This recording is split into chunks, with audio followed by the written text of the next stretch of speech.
students, and welcome to the online session of Class 7th Science, Chapter 4 Heat.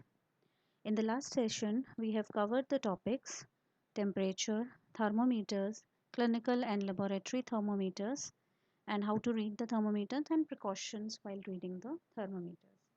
So, let us see the learning objectives for today's session. Today, we are going to cover the topics laboratory thermometer, one activity on laboratory thermometer, then maximum minimum thermometers, and a very interesting concept, that is transfer of heat, how the heat is transferred in solids, liquids and gases. So let's first begin with laboratory thermometer. As we have discussed earlier, that to measure the human body temperature we use clinical thermometers, but to measure the temperature of the substances which are present around us, we use laboratory thermometer. Okay. So a laboratory thermometer is a device which is used in laboratories to measure the temperature of the substances with high accuracy. High accuracy means perfectly. Okay.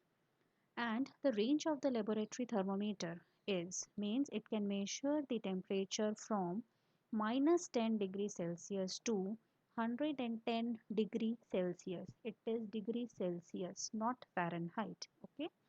You can see the laboratory thermometer picture given here. Here also the thermometer is made up of glass. Okay. So this is the glass tube. Inside also here this thin glass tube you can see, in which the mercury can raise, and this outer body, outer body is also made up of glass. Okay. Then there is a bulb here again, like the clinical thermometer, which is filled with mercury. Okay. Then you can see the markings on it. So it starts, if you will see clearly, it starts from minus 10 and it ends up to 110 degree Celsius. Okay.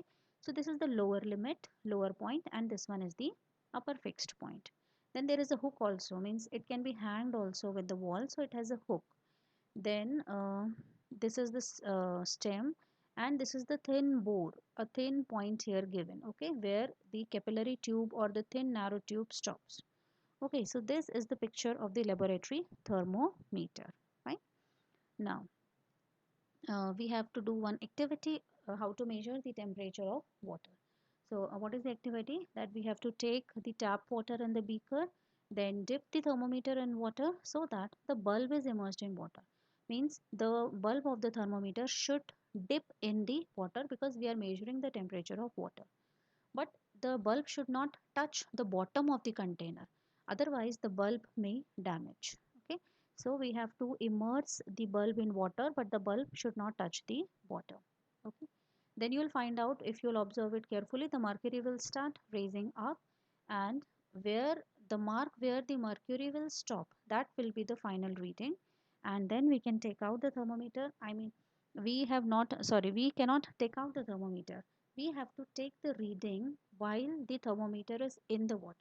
If you will take out the thermometer and then you will read, then what will happen? The thermometer will show you the temperature of the air around you. Fine. So when we are taking the temperature of water, you have to note the temperature while the thermometer is in the water only. Okay. So that final reading of the mercury level will give the temperature of the water. Fine. Now, next is maximum minimum thermometers. Maximum minimum thermometers are one special type of thermometers. The picture is also shown here, which helps us in giving the maximum and minimum temperatures of the day. When you listen the news, you hear about the weather reports. Okay, daily maximum temperature and minimum temperature reports are given. So those maximum temperatures and minimum temperatures of our surroundings are taken using this maximum and minimum thermometer.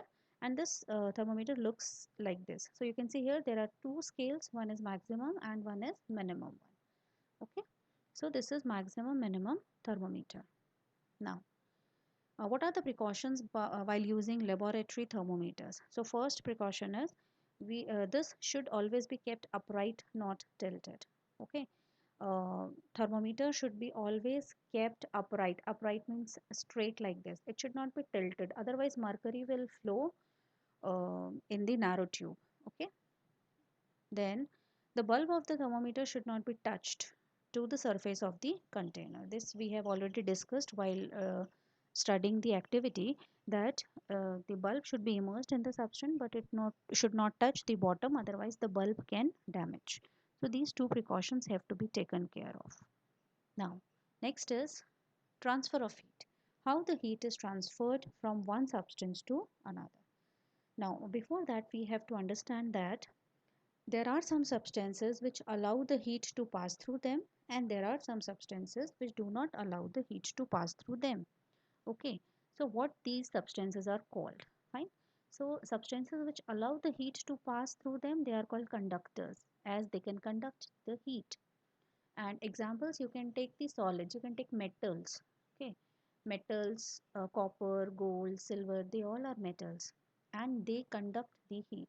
Your utensils, iron, your utensils which are present in the kitchen, they all are good conductors, they allow the heat to pass through them. Okay, and the substances which do not allow the heat to pass through them, they are called insulators. Okay, and example here is wood.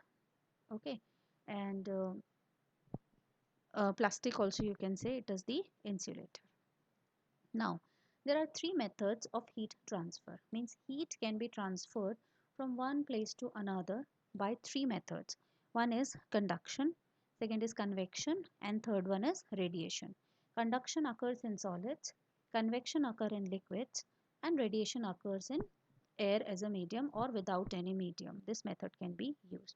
So let's first understood what is conduction, how conduction occurs in solid. So this is the process by which heat transfers from hotter end to colder end of the object. Okay, and this occurs in solids. So let us try to find out what is happening here in the activity. You can see here there is a scale which is kept in between two bricks, and on the open end of the scale a candle is fixed here. You can see the candle is burning. So what will happen? Now this end of the scale will start becoming hot.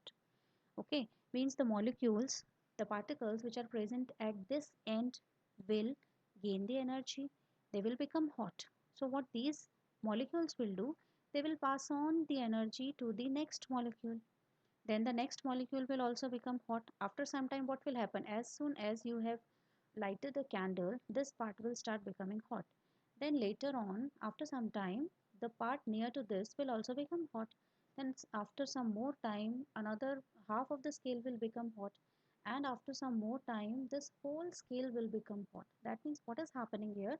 The molecules are not moving from one place to another, but the molecule at one place which is getting the heat energy will pass on the heat energy to the next molecule, and in this way the heat is transferred from one hotter end to the colder end. Okay, so this method of transfer of heat is known as conduction, and this method occur in solids. Okay, one more example I want to give you. When you keep a pan or a bowl on the gas burner, so what will happen if you switch on the gas? First the bottom of the container or the pan will become hot, but after some time the complete pan will become hot. This is due to the transfer of heat in solid by which method?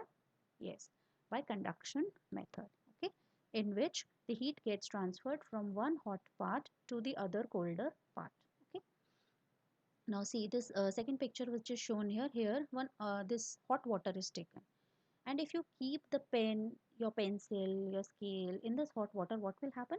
This part will become hot, and slowly the upper colder parts will also start becoming warmer. Okay, so this is with the help of conduction. Now next is the transfer of heat by convection method. Now let us try to find out what is conduction method. Now when water is heated, the water near the flames get hot. So we have kept a container on the burner and it is lighted up. There is water filled in the container. Now what will happen? When this heat energy passes on to the water molecule which are present at the bottom, the water molecules will become hot. Now these water molecules will start moving up. Okay, now these which have got energy here, they will start moving up, and the colder water molecules which are present here on the sides, they will come down to become hot. When they will become hot, they will also move up, and from here again the colder molecules will come down, they will also become hot, they will again move up, and from sides the colder one will come down and they will also gain the heat energy. Now this method is known as convection. Okay, so what is happening here? Cold water from sides move downwards, so this water also gets hot and it rises up. Okay, so when it rises up, it goes up, and again the cold water from side again comes down and it again gets heated up. So this mode of heat transfer is called convection and it occur in liquids. Okay, now the next method is radiation. Okay, radiation means transfer of heat with no medium, without any medium. If the heat is transferred in straight directions, in straight lines, then it is called radiations. Fine, all hot bodies radiate heat. Like see, this wood is burning. Now these hands, if you keep the hands near the fire, your hands will also become hot. Now this is due to the radiations. The radiations which are coming from this hot body, they are coming towards your hands and they are making your hands also hotter. So this is when the transfer of heat occurs without any medium, then it is called radiation method. Okay, so there are three methods. Okay, one we have studied, conduction, then convection, and then radiations. So what is conduction? Let us revise once again. The process of heat transfer along a body from one molecule to another without actual motion of the molecules. Molecules are not moving, but they are only passing the heat energy from one molecule to another. Okay, and it occur in solids. An example is heating of metal handle of a pan. If you keep the pan on the burner, the handle also become hot.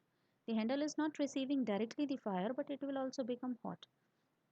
So this is the transfer of heat from hotter part to the colder part. This is conduction. Now then convection, the process by which heat is transmitted through liquids and gases. So liquids and gases both transfer the heat with the help of convection.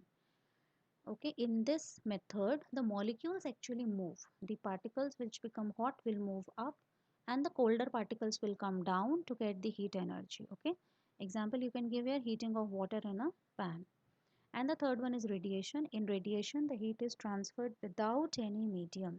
Okay, here the heat is transferred from one body to another along the straight lines without affecting the medium. Okay, example, microwave is a very good example in which you keep the food inside and because of the radiations, okay, the food gets heated up. Right, so this is the three methods: conduction, convection, and radiations. Okay, conduction in solids, convection in liquids and gases, and radiations, there is no requirement of medium but the heat is transferred without any medium. Okay, now, let us summarize what we have done today. So, we have understood about laboratory thermometer, how it looks, what are the different parts of the laboratory thermometers, then how to measure the temperature of water. This was one activity on laboratory thermometer. Then maximum, minimum thermometers. So, maximum, minimum thermometers, what they do? They give us the maximum temperature of the day and minimum temperature of the day. Maximum means the upper range of the temperature and minimum means the lower range of the temperature. Then transfer of heat, how the heat is transferred in the substances. So there are three methods. One is conduction, then convection, and then radiation. Conduction occur in solids, convection occur in liquids and gases, and radiation, there is no requirement of any medium. Without any medium, the heat is transferred. Okay, I hope all the concepts are clear to you. Please go through the books, read, and try to find out the concepts once again. Okay, so we'll meet in the next session. Till then, stay safe and goodbye.